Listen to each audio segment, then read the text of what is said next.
Good morning, my viewer. Welcome to Romy TV Africa. This is Newspaper Review with me, your host Regina Mwangi, and my co-host. Welcome to the show. My name is Emmanuel Onyango. I hope you had a fantastic weekend, just like I had one of it. And today I just want to welcome you to today's Newspaper Review. On our first story, Ruto, we will fix Uhuru Kenyatta's economic security mess. President William Ruto Sunday accused his predecessor, Uhuru Kenyatta, of presiding over an economic and security mess, which he said he needed time to fix. As he rolled out plans to finish dams and other projects whose construction he said were stopped due to political reasons. For the second day running, first in Kirinyaga on Saturday and yesterday in Kericho, Dr. Ruto said President Kenyatta and his preferred successor Raila Odinga had messed up the economy and the security sector. He said the two leaders had no right to criticize him as he sought to fix the mistakes. Our opponents, former competitors, should give us a break. They destroyed this country and they should now give us a chance to fix their mess. They had 5 years which they used to destroy everything in the country. They left us with a dilapidated economy, a debt-laden country, a deteriorated security, a police force out to kill the people instead of protecting them, Dr. Ruto said in Kericho. Before I continue with this story, do you think it was necessary or is it okay for the current president to blame the former president for an economic mess-up? I don't think he has the right to at the moment, but what it made him talk like that is because he still has the pain of not being involved in the handshake, whereby it took place between the former president Uhuru Kenyatta and His Excellency Mr.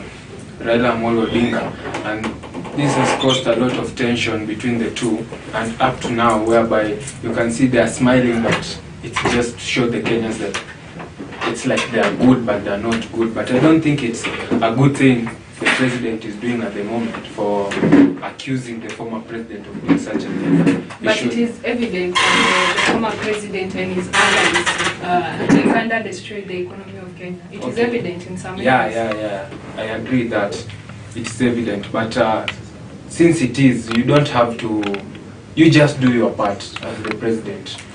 Every president, when comes in, he wants to sort the mess whereby the former president did, because when you see, when they got together with the former president, the late Mr. Mwai Kibaki, they both said they are going to fix the mess that Mr. Mwai Kibaki had left, and now that he's in the presidential seat right now, he wants to say that he also said he wants to clear the mess that his former predecessor did. So I think he has every right to talk about it, but he does not have to criticize the former president.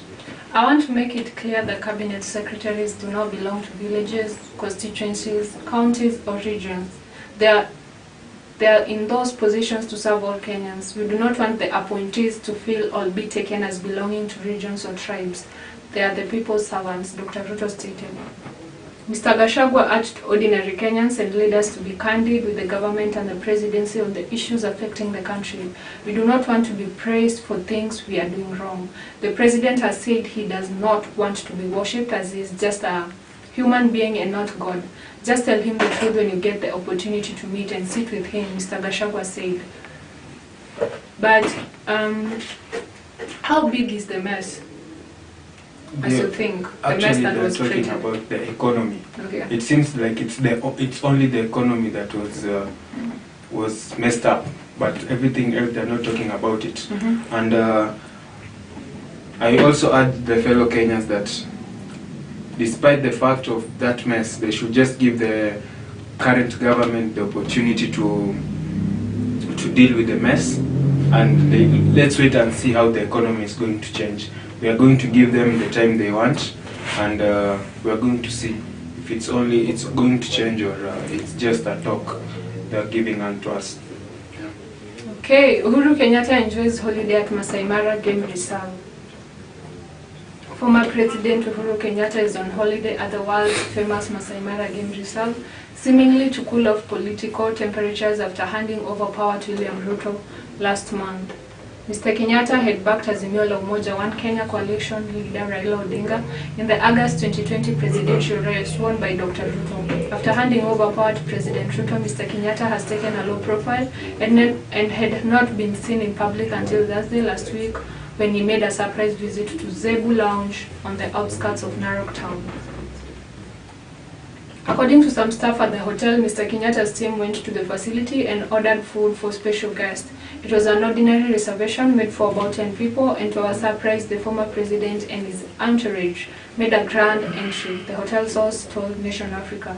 Mr. Kenyatta is said to have traveled by road with a motorcade of 6 vehicles from Nairobi. The former president, who left the Masai Mara Game Reserve after taking lunch, casually interacted with some of the staff at the hotel. Mr. Kenyatta seems to be enjoying himself in Narok, with sources saying that the former head of state has completed what many believe is his retirement home in Transmara. Yeah, he had to. He had to have some relaxation time, whereby he's out of the politics, and now he has no urge to come back to politics, despite the fact that they say that he still helps Mr. Raila Amolo Odinga in his race for presidential again. But I don't think at the moment he has the right to come back. Let him just stay at home, maintain his just to rest from politics, have fun, let him interact with people now. And I'm pretty sure last time when he was talking, he said that he was proud of what he has done to Kenyans. And I can agree with that, despite the fact from the part of economy, and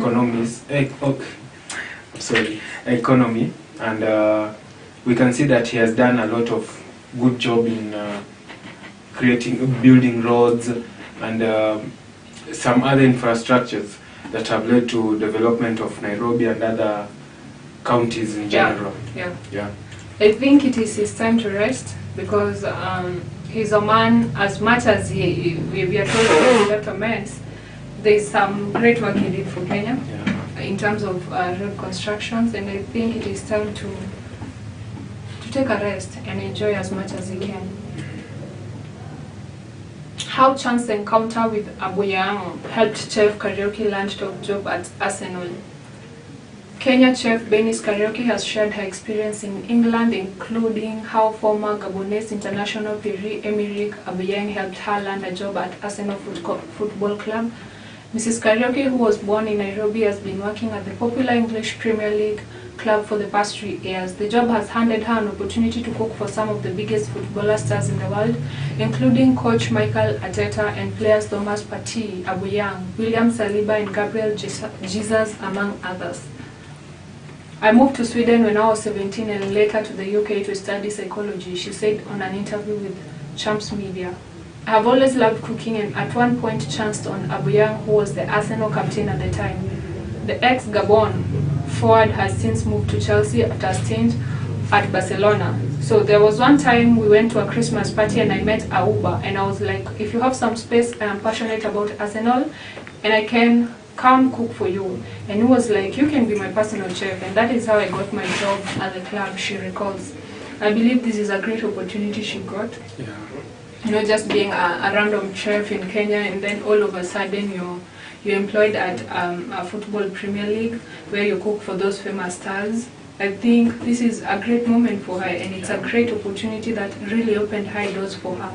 What do you think about that? Yeah, it's a good move for her because she's a well-known chef out there, cooking for the likes of Pierre-Emerick Aubameyang, Gabriel Jesus, Mikel Arteta, and now he has shown more experience and he has the passion to work as a chef.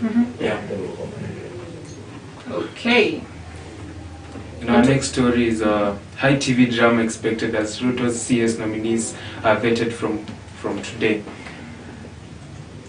Integrity, past record in public service and suitability questions are likely to dominate the vetting of President William Ruto's cabinet secretary nominees that kick off today, with Azimio la Umoja One Kenya coalition party targeting at least 7 of the appointees. The Raila Odinga-led coalition says despite the withdrawal of some cases of nominees by the Director of Public Prosecutor DPP Nurdin Haj, it does not amount to absolving someone from having the moral authority to occupy a public office. On the radar of Azimio are public service nominees Aisha Jumwa, her agriculture counterpart Mithika Linturi, trade nominee Moses Kuria, David Chirchir, Energy, Alfred Mutua, Foreign Affairs, Professor Njuguna Ndungu, Treasury, and Susan Wafula. So we can see that today is going to be a busy day for the vetting officers, and also the CS who are selected by the president. And today they say that it's not going to be a normal vetting, because these are people who have been selected to help the Kenyan in general, and also to serve in the president's cabinet at the moment. And we are expecting to see that these people are going to be vetted seriously, to see those who are not suitable for the job, because I don't think if you have been, because when you have been nominated to vie for that seat, it does not mean you are already selected until the vetting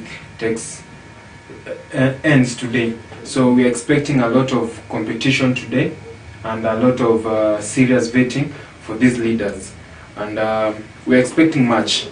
All I'm waiting to see is that we are being taken to serious people who are ready to serve the Kenyans in general.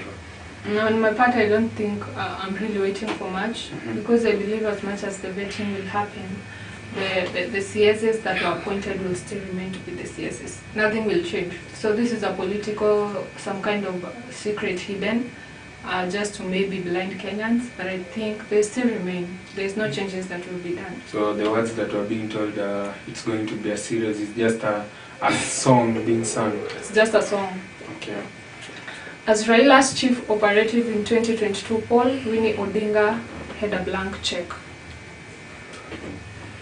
Now, asked in a newspaper interview 5 years ago about what she does for a living, Winnie Odinga cutly replied, "I work for my father, I am his bodyguard." Brief as it was, the response was quite precise, as it answers a question that many are asking: how the last-born child of former Prime Minister Raila Odinga has been thrust into the center of post-poll controversies and succession politics of the Odingas. Over time, she has emerged as her father's confidant, a close ally, an operative who is trusted with the first-hand information on Raila's political moves, including high-profile underhand dealings. Another one from Mount Kenya protested about the use of reggae beats during the campaign, saying they were getting into trouble with religious leaders who were using it to portray Odinga as an antichrist crusader. But being lovers of reggae music, the politician says Winnie and her team of youthful campaigners ignored their protest. Incidentally, most of those who shared their experiences with the weekly review did so in confidence. There can only be two reasons for this: that Winnie is either very powerful, or they did not wish to politically antagonize the former PM by attacking his daughter. Our 2-week-long spirited efforts to get Winnie's side of the story proved unfruitful, as she neither picked our calls nor responded to our text messages. What do you think about that? This is a move. I think it's being created by the former Prime Minister, whereby his daughter is being taken into the political sector indirectly. Because when you see that Winnie Odinga follows her father everywhere he goes, it means that there is something she's learning. She might even end up vying for a seat anytime soon, because when you see that she strongly follows her father everywhere she goes, everywhere he goes, and this shows that she's ready to work, and she's going to grow in political empire. She's going to create a political empire for herself. Yeah. This is the girl who would pull chairs from the house for us and serve us with juice or bottles of mineral water during the campaign period whenever we paid Baba a visit at his Karen and Opoda farm homes, one of the ODM allied governors said. Terry, who hails from Siaya, would later attribute her exit from the Odiga camp to the arrogance of her daughter and alleged negative attitude and mistreatment of those helping out in the campaign. All in all, though it has her public declaration for the love of Ruto's, which raised the antennae in the Odinga campaign team. Based on this experience and earlier instances, the decision to settle on her own daughter as an eyed and confidant is understandable. So do you think like Winnie Odinga at some point will come to be like the father? I think so, because in terms of political failures. Yeah, political failures, I can't say, because politics you can't say because the father has been failing, she's also going to fail. It's just like when you say the father used to fail in examination when he was still in school, and the child is going to come and also fail again. Okay. So the blood does not only follow in the blood is also is only following in leadership role, but I can't say that the blood is going also to follow in the same way of failing. But do you think, as much as you know, people have already lost faith in the former Prime Minister, Mr. Raila, because we have seen his political journey, we have seen how many times he have tried, and he has been failing often and often, sorry to say, out there. But do you think Winnie Odinga, people will believe in her? People will have that faith in her? I still say that's the father. Okay. The father was the one who was failing. We can't say the daughter is coming to fail. You don't know about the daughter. True. Yeah. Okay, good luck to you, Winnie Odinga. More than 600 perish in Nigeria floods. Sorry. More than 600 people are known to have perished in the worst floods in the decade in Nigeria, according to a new toll released Sunday. The disaster had also forced more than 1.3 million from their homes said a statement by Nigeria's Ministry of Humanitarian Affairs released on Twitter. Unfortunately, over 603 lives have been lost as of today, October 16, 2022, said Humanitarian Affairs Minister Sadia Umar Farouk. The previous toll from last week stood at 500, but the numbers had risen in part because some state governments had not prepared for the floods, said the minister. So first, where do you think these floods came from? Because it is saying, while the rainy season usually begins around June, the rainfall had been particularly heavy since August, said the National Emergency Management Agency, NEMA. In 2012, 363 people died and more than 2.1 million were displaced by flooding. Sub-Saharan Africa is disproportionately affected by climate change, and many of its economies are already struggling from the ripple effects of the Russia-Ukraine war. I think this is going to be a hard time for the agricultural sector, for the Nigerians. And you know so well, Nigerians are known for rice. And I know the rice producers have been warned already about the floods, because they are going to destroy a lot of their cultural activities over there. And just like Kenya, when, for example, when we were attacked by the, what was it called? The, what are they? The floods. Not the floods, these locusts. The locusts attacked the maize farms, whereby it affected the Kenya staple food. Now it's going to happen the same thing for the Nigerians also, I guess. Yeah. Okay, on another story, Evans Kidero. Ruto is passionate about Kenya and has the energy. As supporters of Azimio la Umoja leader Raila Odinga regroup after his recent failed presidential bid, there is a growing list of influential individuals, especially in his Nyanza base, urging the veteran opposition politician to exit the stage to allow younger successors to take over. The push for Mr. Odinga's retirement from active politics is louder from leaders who lost in ODM primaries. Some opted to run as independent candidates. There is a feeling that the bungled nominations in Azimio strongholds could have been a blame for the lower voter turnout in former premier's loss. First, I understand that Mr. Evans Kidero has joined Ruto, and he's saying he has seen the passion in Kenya. He has seen the passion in Kenya. So, what do you think about this? That's all leaders say that they all have passion for the country, and I can't say that it's a bad move for him, because everyone who's moving to Ruto's side at the moment, they only want kwa Kiswahili tunasema cheo, and I'm pretty sure when he's moving there, when he's now following William Ruto, I'm pretty sure he's going to get a lot of attention, and he's going even to be given an opportunity right now, because I know people are now tired of his the former Prime Minister, Raila Amolo Odinga. So do you think Mr. Kidero joined the current president because maybe he wants a position, or do you think he's genuine on the basis of that Mr. Ruto is very passionate about Kenya and he want to work with him? He wants I think it's just genuinely he wants a position in the government. What makes you think that? Because this guy has never failed when he wants to come back into government leadership. So he's going to just find a way and get an opportunity to lead the country again. Yeah. Okay, how life has been after exiting the Nairobi's governor seat for Evans Kidero? I have had a fairly successful career. Right now, I'm a normal Kenyan citizen leading a normal life, but very concerned about the country. I first trained in 2013, was a governor for 5 years, and during my tenure in Nairobi, realized some of the biggest projects like housing and infrastructure. In 2017, a new governor came in, and when I handed over power, I said Nairobi is not a walk in the park. For sure, it happened that it was not a walk in the park, and Nairobi had to be divided to be run partly by the Nairobi Metropolitan Services, NMS. Finally, the governor, Mike Sonko, got impeached. Now, we have Governor Johnson Sakaja and wish him well, and I have confidence that Nairobi is in good hands. Do you think that is true? I don't think so, but I think I'll just agree with it.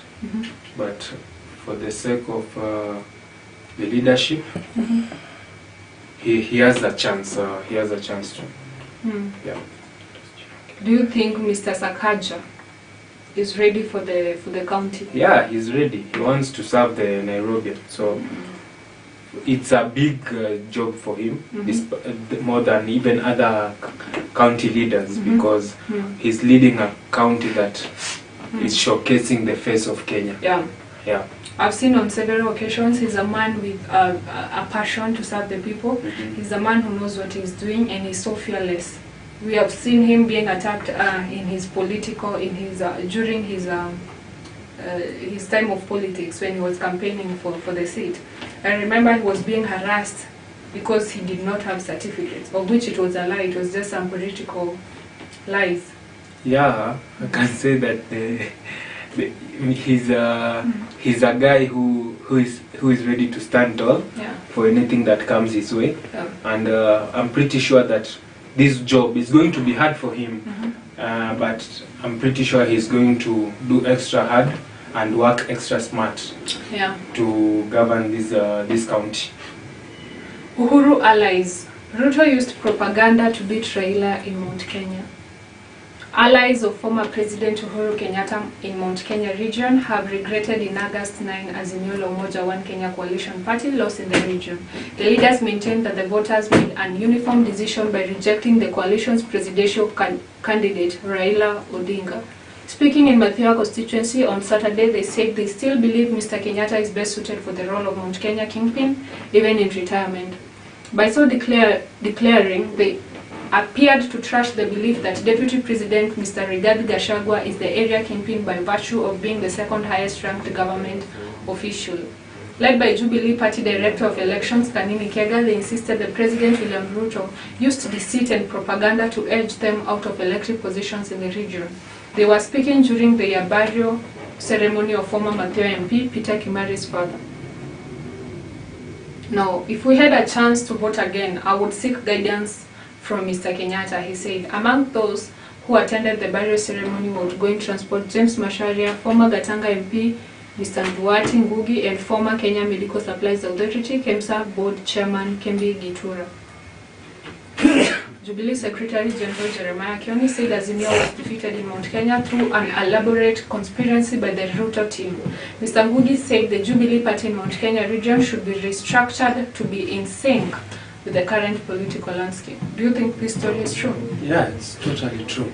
Do you Because, think the president used some propaganda and deceit to get the votes? actually, that's what every leader does. Because you can't tell me that every leader, whatever they were saying, they were true. Because you can find that it's all about chasing for the voters votes. And when you see that he took over the the Mount Kenya region by storm, that was all about Mr. Rigathi Gachagua also, because these people they were able to talk to the people so well that they made them even ending up voting for them. So they did a pretty good job, despite that Mr. Kenyatta also tried as much as possible to help his preferred presidential candidate, Mr. Raila Amolo Odinga. So do you think, based on Ruto's political journey, the way he was the former president, then there was some form of betrayal from his boss, Mr. Kenyatta. Then after that, we have seen him stand on his own. We have seen him fight the battle without any close government allies supporting him. He was on his own. We have seen him win this race. Do you think he was really destined for this, or do you think he fought for what he really wanted? He fought for what he wanted. Okay. Because he's a guy who does not give up, and he's showing that everyone can just fight for something that they really want and end up getting them. Yeah. I'm always proud of him because he's cowardless. He's not a coward, and it should be a lesson to maybe Mr. Raila, because he thought him joining Mr. Kenyatta and having a share in the government would make him win. But we saw tables turn. We saw tables turn, and those tables favored Mr. Ruto. I think it should be a lesson to any political person out there who is maybe thinking of vying for presidential or maybe any race. They should know that it's not always about being close to the government. Yeah. It's about working and being genuine to the people. It's about standing on your own, not being a coward. Yeah, we have seen even those who are his allies being opposed a lot, being challenged, being harassed. I think it should be a lesson to any political person out there. So, dear viewers, we have come to the end of our newspaper review this morning, and just to remind you, today is that the CS are being vetted, and it has already started, whereby Mr. Musalia Mudavadi is the one who is being vetted at the moment by the MPs. So you can follow that live also at Romi TV, and I hope that you stay tuned to our channels, and anything that pops up any moment, click that notification bell at Romi TV Africa. And I was your host, Emmanuel Onyango. I was your host also, Regina Mwangi. Thanks you for watching us at Romi. Follow us at all social media platforms at Romi TV Africa, and my personal social media platforms at Regina Samuel, Twitter, Instagram, and Facebook. See you tomorrow, same time, same place.